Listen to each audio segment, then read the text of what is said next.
Every movie has the same trailer.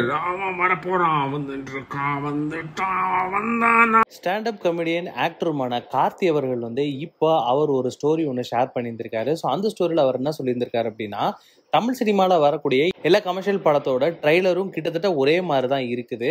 ஆனால் அதோட கதைகளுமே வந்து கிட்டத்தட்ட ஒரே மாதிரியே தான் இருக்குது. அந்த மாதிரியான ட்ரெய்லர்களுக்கும் படத்துக்கும் வந்துட்டு நம்ம கொடுக்குற எக்ஸ்பிரஷன் தான் ஒரு வாட்டியும் வந்து புதுசாக இருக்குது ஒழிய கதைங்க எல்லாம் ஒரே மாதிரியே தான் இருக்குது. அண்ட் இந்த விஷயத்தை வந்து நான் யாரையும் அஃபண்ட் பண்ணுறதுக்காக சொல்லலை அப்படின்ற மாதிரி கார்த்திக் அவர்கள் வந்துட்டு ஒரு வீடியோவை அவரோட ஸ்டோரியில் ஷேர் பண்ணியிருந்தாரு. அதே தொடர்ந்து டைரக்டர் வெங்கட் பிரபு அவர்கள் வந்து அந்த வீடியோவை அவரோட ஸ்டோரியில் ஷேர் பண்ணி அதுக்கு மேலே ஹஹா அப்படின்ற மாதிரி ஒரு கமெண்ட்டும் பண்ணியிருந்தாங்க.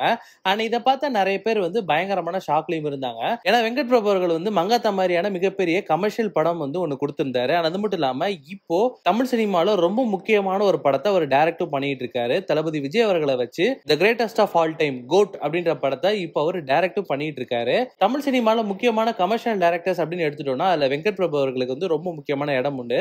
ஸோ இந்த மாதிரி இருக்கக்கூடிய வெங்கட் பிரபு அவர்கள் வந்து எதனால இந்த ஸ்டோரியை ஷேர் பண்ணியிருக்காரு, இந்த இதுக்கு அவர் ப்ராப்பரா ஏதாவது பதில் சொல்லி இருந்திருக்கணும். பட் ஆனா அவர் எதுக்கு இந்த மாதிரி ஷேர் பண்ணி ஒரு பாசிட்டிவ் நோட்ல போட்டிருக்காருன்னு தெரியல அப்படின்ற மாதிரி நிறைய பேர் கமெண்ட் பண்ணிட்டு இருந்த நேரத்துல வெங்கட் பிரபு அவர்கள் வந்து இப்போ அதுக்கு ஒரு ப்ராப்பரான ரிப்ளையும் கொடுத்திருக்காரு. இது கமர்ஷியல் படம் எடுக்கக்கூடிய எல்லாத்துக்குமே தான். கார்த்திக் என்ன சொல்லியிருந்தாரோ அது ஒரு கைண்ட் ஆஃப் உண்மைதான். நாங்க ஒரு கமர்ஷியல் படத்தை வேற ஒரு கோணத்துல எடுக்கிறதுக்கு ரெடி தான். பட் ஆனா இந்த விஷயத்த வந்துட்டு ஃபேன்ஸ் வந்து அக்செப்ட் பண்ணுவாங்களா அப்படின்னு கேட்டா அது ஒரு மிகப்பெரிய கேள்விதான்.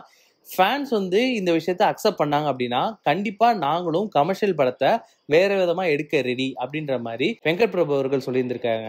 வெங்கட் பிரபு அவர்கள் சொன்னது ஒரு விதத்தில் உண்மைதான் அப்படின்ற மாதிரி நிறைய பேர் சொல்லிட்டு வந்துகிட்டு இருக்காங்க. ஏன்னா வெங்கட் பிரபு அவர்கள் எல்லா பெரிய ஹீரோக்களுக்குமே வந்துட்டு அவங்களோட படத்துல ஒரு டெம்ப்ளேட் வந்து ஒன்று ஃபாலோ பண்றாங்க. அண்ட் அந்த டெம்ப்ளேட்ல இருந்து கொஞ்சம் விலகி ஒரு சில விஷயங்கள் அவங்க பண்ணாங்க அப்படின்னா அந்த படம் வந்து அவங்களோட ஹிட் ஜானர்ல வர மாட்டேங்குது. அந்த ஒரு காரணத்தினால எல்லா டாப் ஹீரோஸுமே வந்துட்டு அவங்களோட ஹிட் ஃபார்முலாவை ஒரே மாதிரி தான் மெயின்டைனும் பண்ணிட்டு வந்துட்டு இருக்காங்க.